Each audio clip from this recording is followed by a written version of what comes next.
Hi everyone, and welcome to this YouTube channel. My name is Penny, and this is Penny's Coding Bits. This channel is dedicated to bring you weekly bite-sized videos with practical solutions to your everyday data analytical challenges. And this video is going to walk you through the interplanetary file system. No, it's not science fiction. We're not an interplanetary species yet, but we do have an interplanetary file system. So if you type in IPFS in your Google search bar and hit enter, you likely come across a link that looks like this. So if you click into it, you'll be taken to its homepage. And right on top of this page, it says it's a data management system without a central server. So that means you can access your files in a decentralized manner. But what that means in practicality is that you are not accessing your files from a central server that's presumably located here on Earth, but rather you're accessing them from a node that's nearest to you, which could be far away from our home base Earth.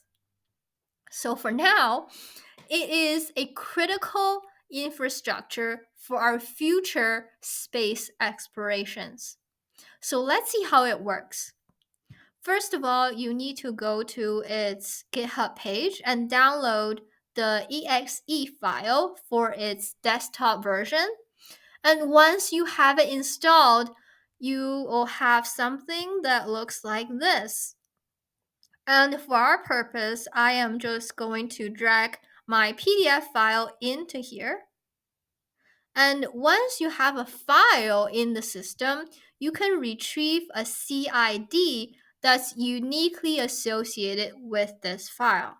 And once I have it copied, I will go to my remix with my Solidity code that stores my hashes for me. And when I need a certain hash, I will just come in here and retrieve them. So I'll compile this code and deploy. And it is in my deployed contracts list. So since this is the first hash I'm putting into the system, I'll just put 1.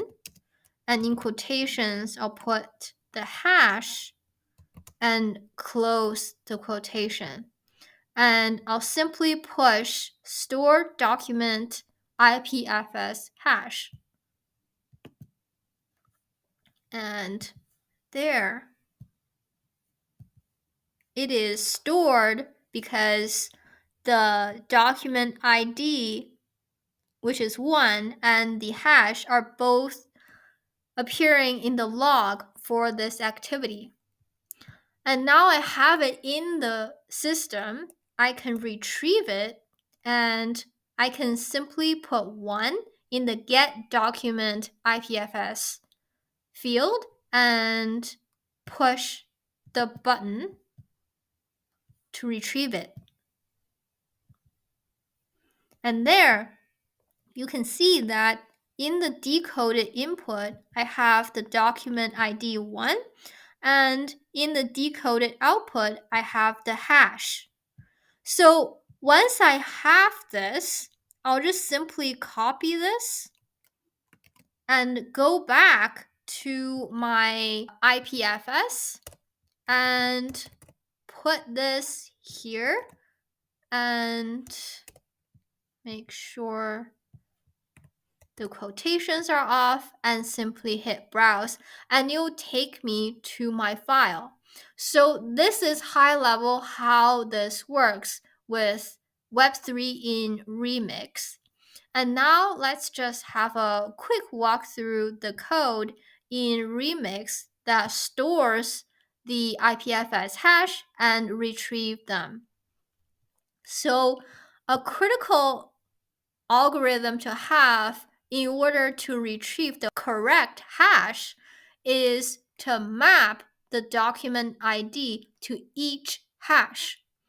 So think of this as when you are walking up to the storage counter in your local recreation center and you're looking to store your belongings for the duration of your recreation activity. And once you give your belongings to the ladies at the storage counter, they give you a tag.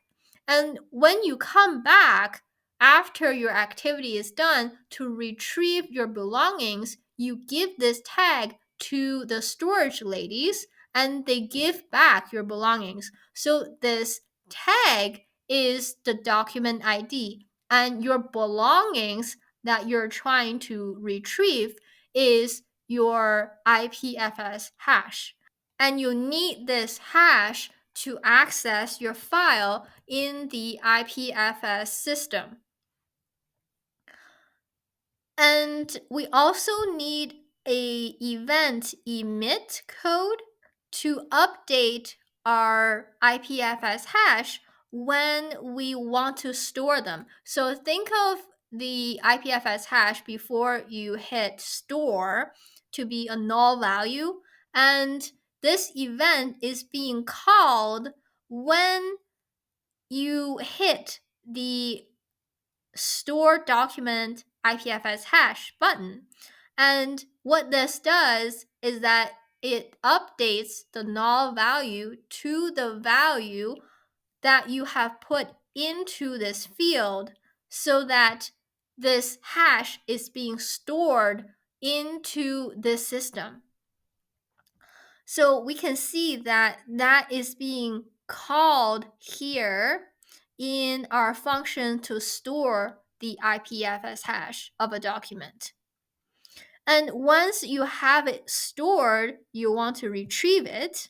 And in order to retrieve it, you need to first understand if this hash already exists in the system or not. Otherwise, you wouldn't have a way to retrieve it if it doesn't exist in the system. So we have a check before we perform the retrieval, and we want to return the IPFS hash based on the document ID that you have inputted into the get document IPFS hash field. So this is high level of how Remix and Web3 works with the InterPlanetary file system. I hope you find this interesting and hopefully you could interact with the system in the future. I'll see you in the next video.